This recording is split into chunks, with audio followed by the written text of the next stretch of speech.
Hello, everyone. Welcome back to unilife with Canvas Nottingham. This is Miles in hosting today, and today we will be talking to a good friend of mine I've known for the past few years, Gary Bruce.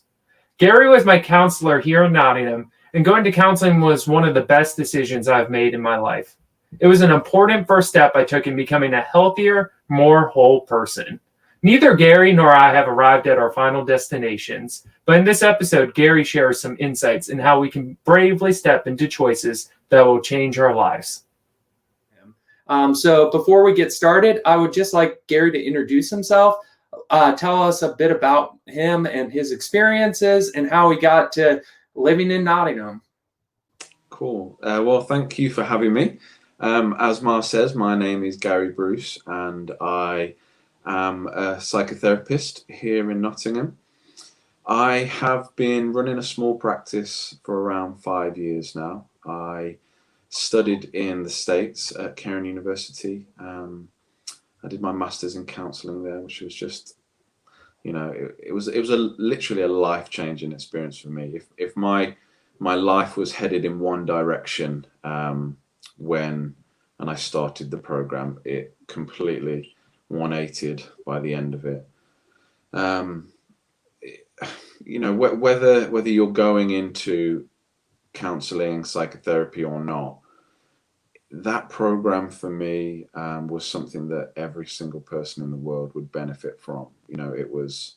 Um, it was something where you were forced into um, introspection. You were forced into reflection, and um, it it helped me view myself and my relationships in a brand new way. And it made me really, really believe in the counseling process.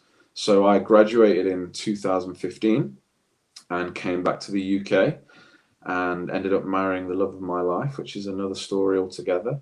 But we lived in London for 4 years, and I worked in pastoral care, in churches, in schools, alongside my private practice. And so, yeah, since 2015, um, I've kind of been in a caring role pretty much the whole time. And yeah, I've worked with lots of people with different kinds of situations going on in their lives, and it truly is the greatest privilege of my life. Wow. Thanks for sharing. I have a quick follow-up question to that.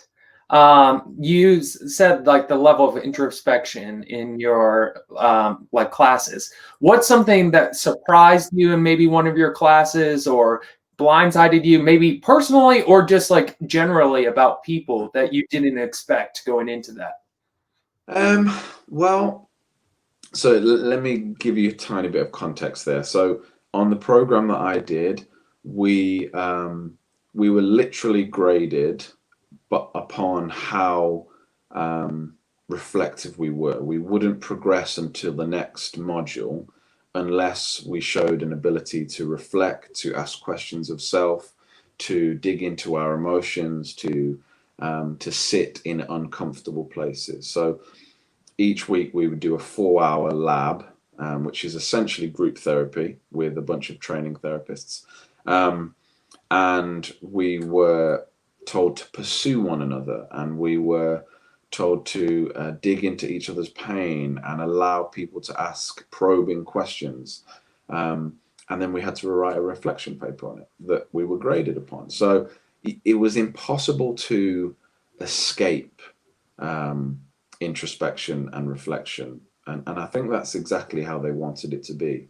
Um, 80 people started the program, and I think less than half of that actually graduated, because it is a difficult thing to continuously look within. But as a result of that, like I something I often say to people is that you don't know people. You can be sat in a room full of people, and it's the most human thing in the world, isn't it? To kind of make prejudgments, to look around, see what people are wearing, see um, the way they speak, potentially who they spend time with, the things that they own, and automatically we make a judgment. And what I've learned from those situations is you just don't know people. You Mm. cannot tell people stories from just simply looking at them.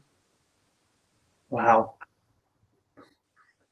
I feel like it's just like this never-ending process of like de-learning things that you've like just learned over time, and then it's just like, oh, here's step one, step two, and it's starting to say yes to that process over and over and over again. Absolutely. And if you think about it, the environments that we are raised in, we take a good couple of decades learning absolutely everything we know from the people around us. So if lies or negative thought patterns or just um, destructive ways of behaving have been modeled to a person over and over again for potentially 2 decades, it's not going to change overnight. It's almost like a stream that we inevitably slip back into unless we are doing extensive and continual work. Wow. Yeah. I mean, so much good stuff here. And I mean, we could take this podcast a million directions, but at the end of the day, we're here for uni students. So I have some more like specific questions in regards to uni students, especially during this coronavirus Mm. time where there's a lot of unprecedented challenges. And what are some of the challenges people are facing with COVID that you've seen in the past year or just from your experiences just have highlighted? And what are some of the mental health challenges in particular that you might expect to pop up as we start to enter in this second wave? Mm. As like new restrictions are coming to Nottingham, and who knows what life will maybe look like in 6 weeks? Mhm. Well, I've had I would say like a really unique perspective throughout this because obviously I have my own experiences. Um, my private practice has continued, so I've had existing clients share their experiences. I've had new clients come in, and I've also seen family and friends in their own experiences. So um, I've seen the things that people are sharing in common. A big thing is isolation. I don't think we really understand how impactful isolation can be until we're isolated. I think we can know the theory behind it, but until someone, especially people living on their own, that I would say is the group of people who I've seen um, most affected by COVID. Um, is the people living alone. There's something I'm not sure if you will have heard of it, but there's something called touch deprivation, um, and essentially we are wired to touch and be touched. Um, when we find ourselves in stressful situations, cortisol is pumped into our system, and that's where the stress hormone they call it, and oxytocin is like it's a positive, it's a happy chemical that gets pumped into our system to counteract the cortisol. And one of the ways that is excreted into our bodies is through touch, through as simple as someone putting their hand on your back, or a hug, or a kiss, or a handshake at the office. I don't think we really realized how essential touch and being around people is until it is completely taken away from us. So when we went into national lockdown and there were people who, literally went for months and months without touching another human being, we started to see some really rapid decline in people's mental health because, as I say, that is something that is just a necessary human thing. Yeah, like with normalizing all these day-to-day things that we take for granted a lot of times, and then we Mm, lose them, and then it's hard to put into words like the experience. mm, mm, Um, so a lot of you've been sharing a lot about single people or living by themselves and their um, struggles with lack of relations. How about in particular uni students? Like, I know you might not be regularly meeting with uni students day in and day out with some of your profession, but what are some of the challenges of uni students that you expect or that you know of? Mm. Um, well, I think students are they're in a very unique time of life, especially students who are going away for the first time. You might be 18, 19, 20 years old, depending on how old you are when you begin, but it's the first time away from home. You have this sense of freedom and this sense of autonomy, potentially for the first time in your life. And with that, outside of a pandemic, there are a million pressures that you speak to any student, if they're honest, they probably would be able to tell you of all the different pressures of just socially. Will I fit in? Will I make friends? Where am I going to live? Is it going to be close enough to the people who I'm on my course with? Have I brought any struggles or baggage with me into university life that's going to kind of carry over from home? How connected have I got? How much support have I got?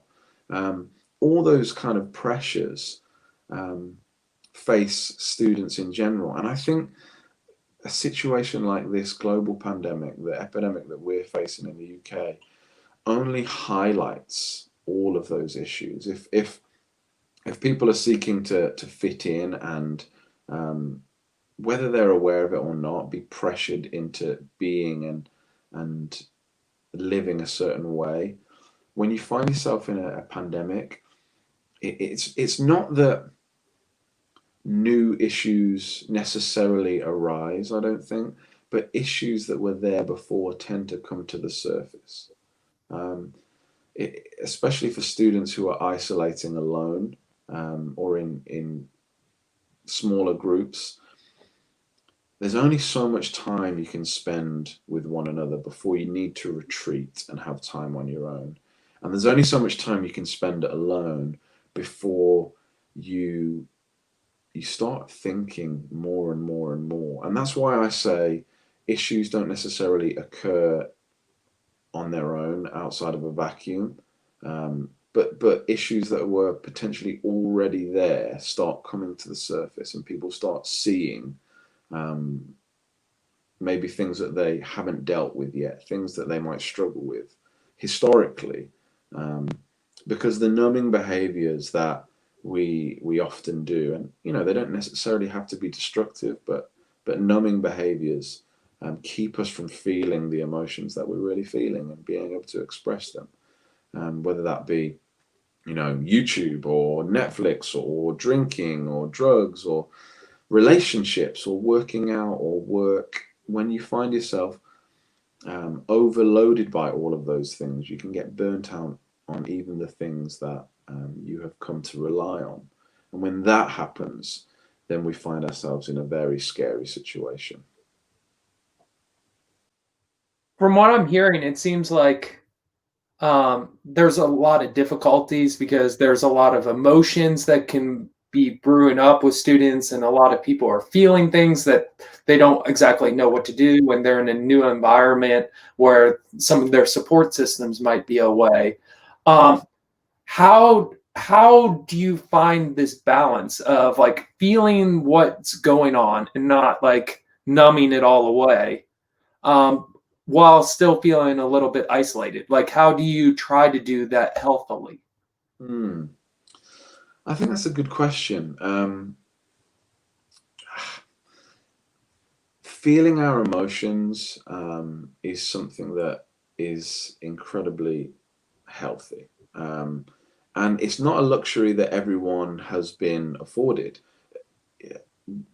We have to be taught how to express our emotions. We have to be shown how to feel anger in a healthy, positive way, to feel fear or sadness, loneliness, and not have to numb it, not have to partake in destructive behaviors at the same time. So I would say that everyone is in need of support. There's not anyone I know um, who isn't in need of support. You know, the healthiest people in the world are the people who can express their emotions readily, understand what they're feeling, name it, have a healthy outlet, and the people who talk and relate to other people. And I would say that staying connected to those people in your support networks, building those support networks, because especially at university, the people around you are going to be experiencing exactly the same things as you are. So it's this lie that I think keeps us even more isolated than we need to be, is that the people around me won't understand. The people around me aren't experiencing the same things. Um, I will be rejected. I will be pushed away if if I let on that I'm struggling with anxiety, or if I'm feeling really low. Depression might be creeping in. Um, I think that one of the ways to maintain health in those is to begin to find people that we can be transparent and honest with, and in doing so, um, we can build support, and it's something that everyone needs.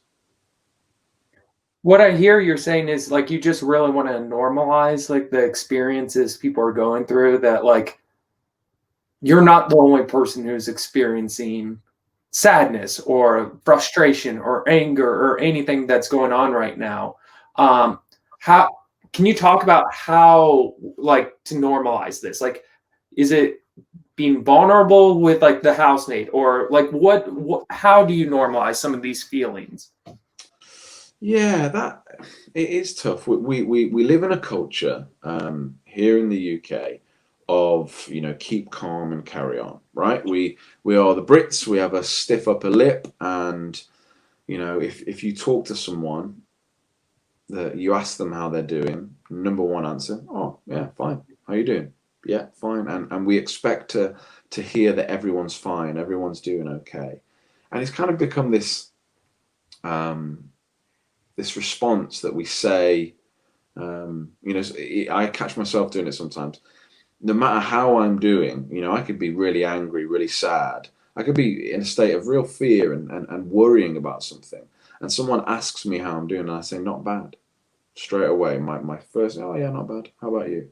Um, I think the only way that we're going to normalize some of this stuff and learn to support one another is by taking a risk and being transparent with the people around us. Um, Generally, we will have a radar within us of the people who are safer than others to share things with. And being able to find someone who you just have, just in your gut, you have a sense that if I share something with this person, they're not going to completely um, take advantage of that situation. Someone who whether it's someone from home, someone um, someone who, a charity, someone who works on staff, something like that. Just being able to share that you're not doing too great. We have to begin speaking, otherwise, um, yeah, it's never going to change. Something that I often hear people say is that they're internal processes, and to some extent that's true. But something I always say is that everyone's an external processor when they feel safe. The reason we don't process externally is because there's fear that things we think or say or feel will be misinterpreted, which is why we want to do it on our own. But when we feel safe, when there is a safe environment, um, it's a lot easier to process the things going on. And maybe as a little, to anyone listening now who's either struggling themselves, or might have an indication that someone they know or spend time with is struggling. Um, If it's the latter, then maybe reach out and just start asking people how they're doing. Again, we have this culture of not wanting to stand on anyone's toes or offend anyone, but a way to break down those barriers is to just be honest and to maybe ask ourselves a question. If I was in that position, if I was feeling incredibly low or incredibly anxious, what would I need from the people around me? And if we can ask those questions and answer them truthfully, then potentially we'll be able to, to take steps towards that healthy balance. That's great. Like the power of vulnerability and just like sharing in and like as you said, finding those safe people. And it's like I think that's like something you said about just like that internal radar. Like you sort of can trust that gut about like, hey, I can be more transparent with this person. Not every person in my life do I have to be 100% transparent with. Almost to flip the script though, like um I think the importance of vulnerability and allowing yourself to be known is important. But almost when maybe somebody is transparent with us, and we are like really not getting, oh, everything's fine, but like seeing a person for their true colors and they've let some of those guards down. Do you have like any advice for like students in those kind of situations? Hmm. Um, okay, yeah. If someone starts confiding in you, if someone starts to open up and share how they're doing, um, a typical thing that we do is we try and find solutions very, very quickly. We just fire off suggestions. Oh, you should do this, you should do this, you should do that. And one of the things I've found in my work and just in my own relationships is that people really aren't trying to be fixed. Um, People just want to be heard. They want to be known. They want to be seen. And there's something transformative in being seen and accepted. If someone's saying that they're incredibly low, that depression has crept in and has taken a hold, um, to offer a listening ear, to to not necessarily have to take over and fix everything, but just to be there, to sit with someone, to offer a hug, um, to just spend time with someone who's feeling low without needing them to do more. Because often people who are struggling with their mental health, um, they they use so much of their energy um, trying to be who other people want them to be, or who they think people want them to be. So it takes great vulnerability um, to be honest and share something, but it also takes a level of emotional intelligence, a level um, of vulnerability in oneself to even allow people to share without needing to fix and to jump back with solutions. Yeah.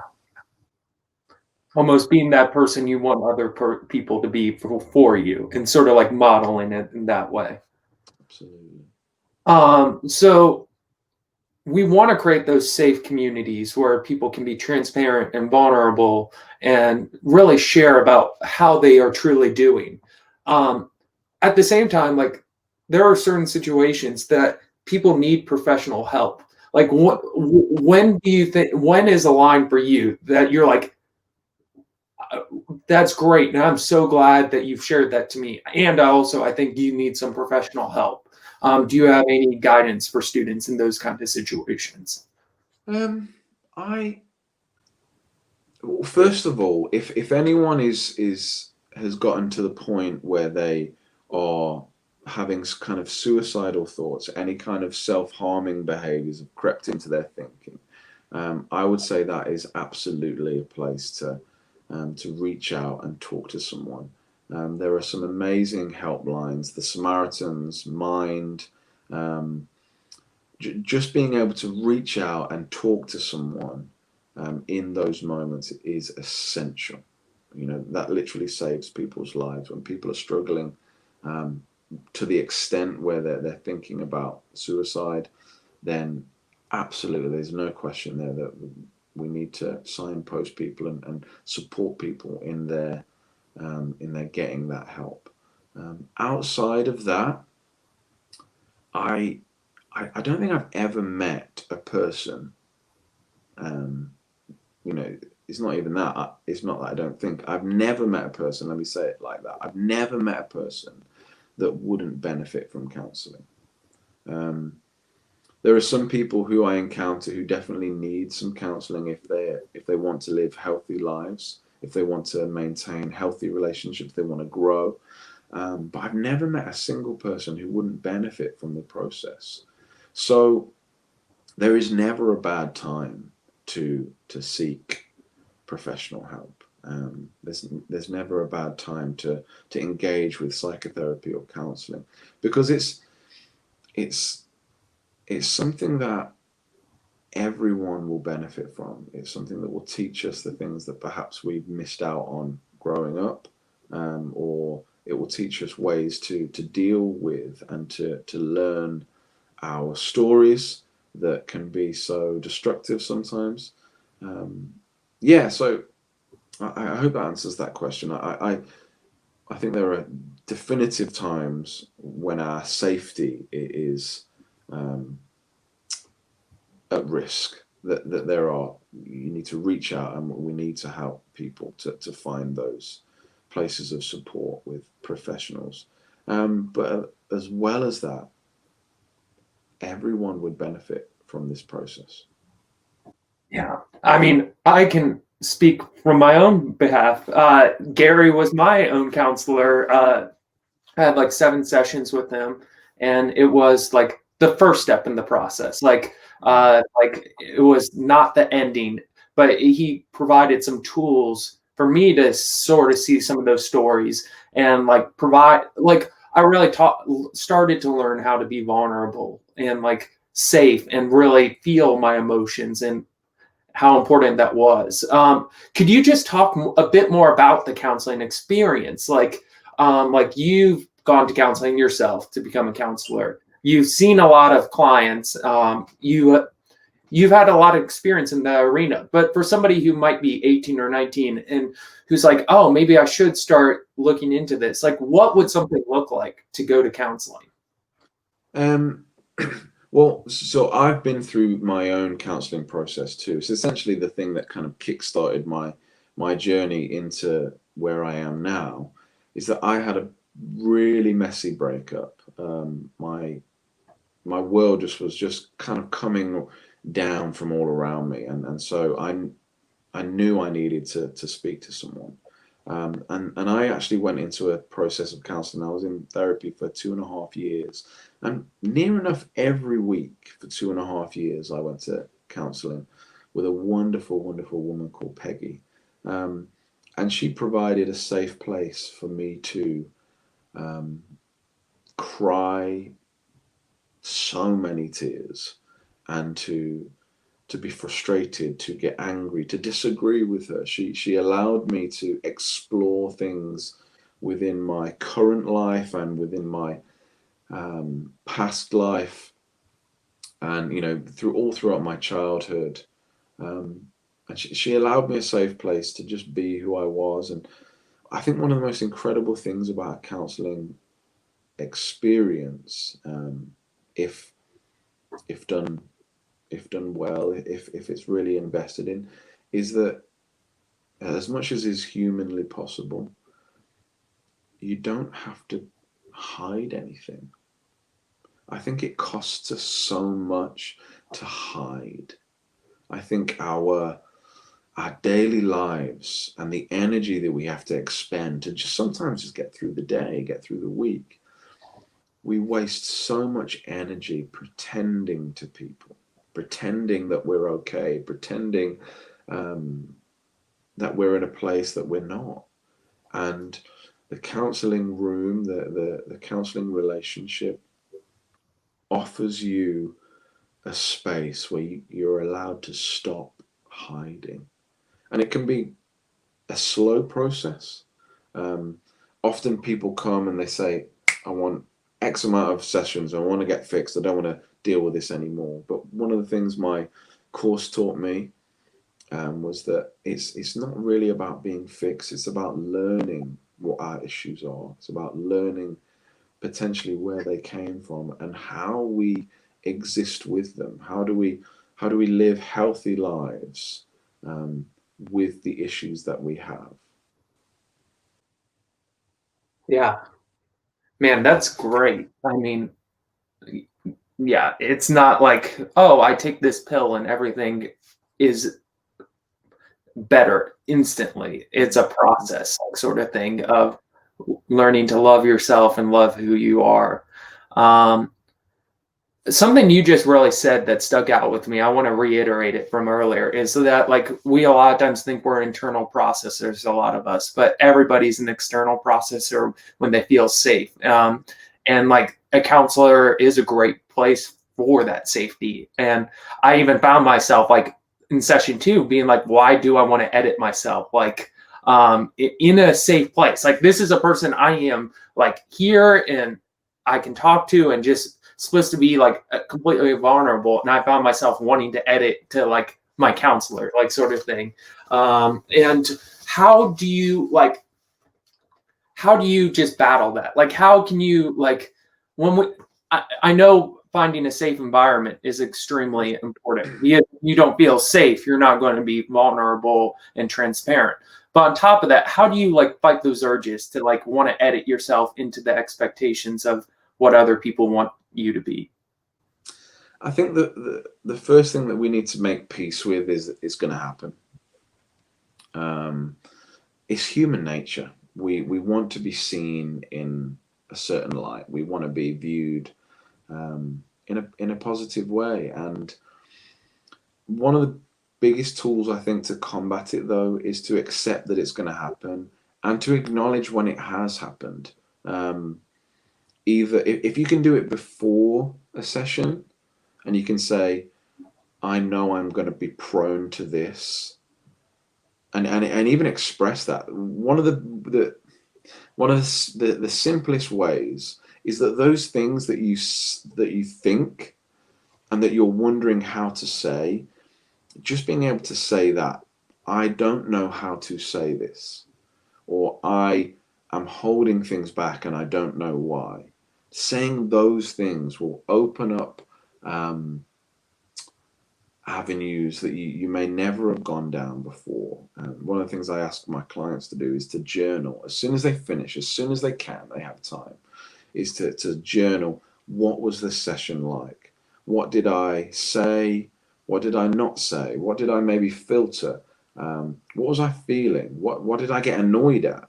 And it's that processing that if you can learn to do that and then learn to bring that to the counseling room, um, your progress is going to be so much faster. Um, when we're in those safe environments, even though we know that they're safe intellectually, experiencing that is something very different. And it's a collaboration. Counseling isn't somewhere you go where your therapist fixes you or helps you. It's not like going to the doctor where they give you a tablet and off you go. Um, it's a relationship, and it's a collaboration. You walk together, you work together in order um, to grow and become healthy, because essentially it's relationships that bring life to people, and the counseling relationship is uh, hopefully a surefire way to provide a space with safety and love and um, a place where you can, yeah, not feel as much need to hide, but inevitably it will take time. Um, just one final question before we get into our ending questions is, do you have any final thoughts? And also, like, how, like, joy and laughter, that's like an important part of the thing now. Like, we've been talking about some heavier things about vulnerability and feeling the difficult emotions, but part of life is laughing and just smiling and having a good time, and not just that's a part of the human experience as well. Like, and 100%. Yeah. just think about that. I yeah, when people are in a difficult place in life, it's very easy to focus on the negative.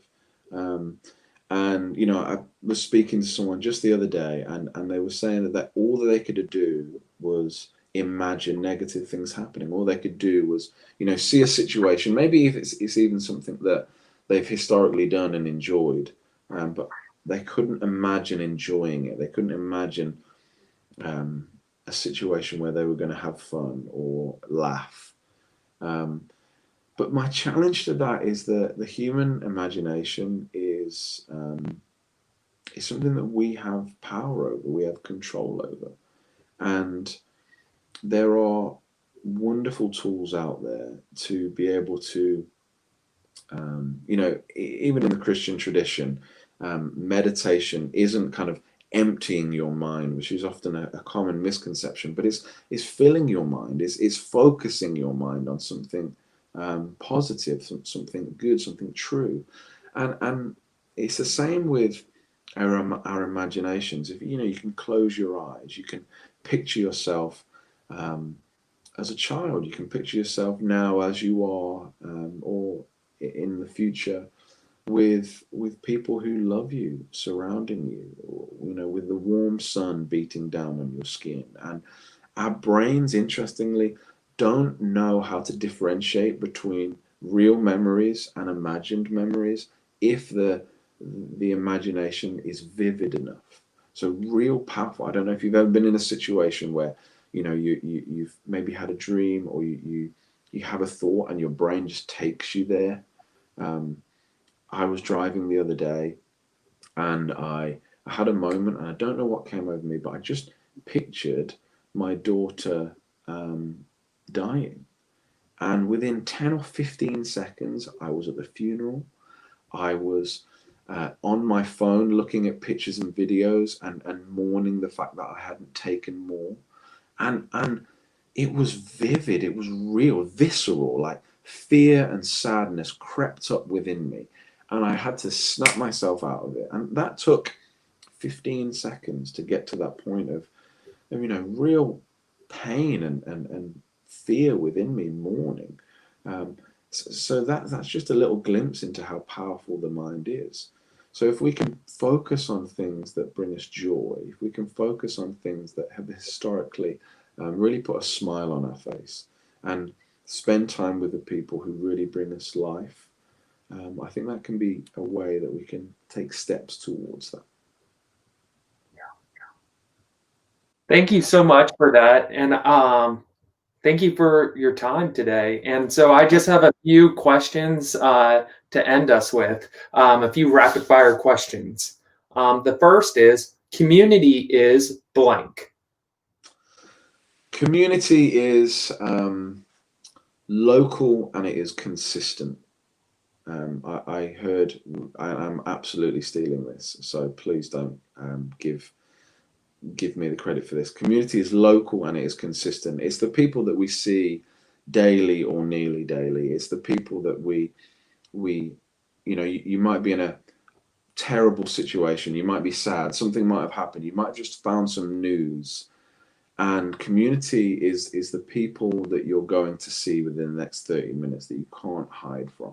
Connection is beautiful and it's powerful, but community is something that we all need. It's the people that we live our lives with, and it's actually the people we live in community with who often see the real us.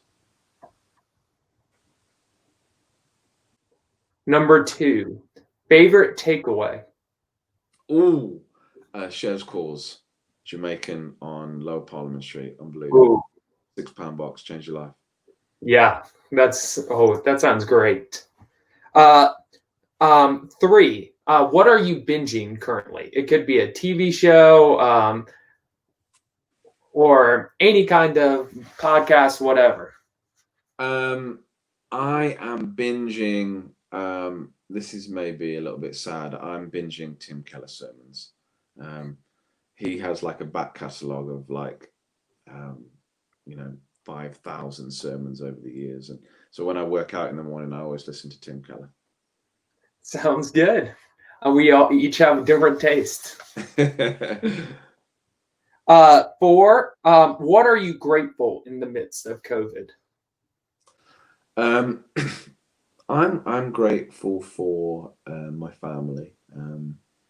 I, you know, my family hasn't escaped some of the sadness and the isolation that people have been experiencing, and so the opportunity that often brings is opportunity to connect maybe in a more meaningful way, and that's something that I've experienced over the last 6 months or so with members of my family who've been really struggling, who historically we wouldn't have connected in that kind of way. It's actually a horrible situation like this, and really difficult um, personal circumstances that has caused us to grow a lot closer. So I'm really thankful for that. And a little bit of laughter to finish us off. It's a would you rather question. So would you rather know the history of every object you touched or be able to talk to animals? Oh, be able to talk to animals, absolutely, Easy one for you. absolutely. Thanks so much for joining us this week. And thank you for joining us for this week's UniLife with Canvas Nottingham. If you are new to the podcast, be sure to follow us for new episodes. And for more information on Canvas Nottingham, please check out our Facebook and Instagram pages. We will talk to you next week. Thanks.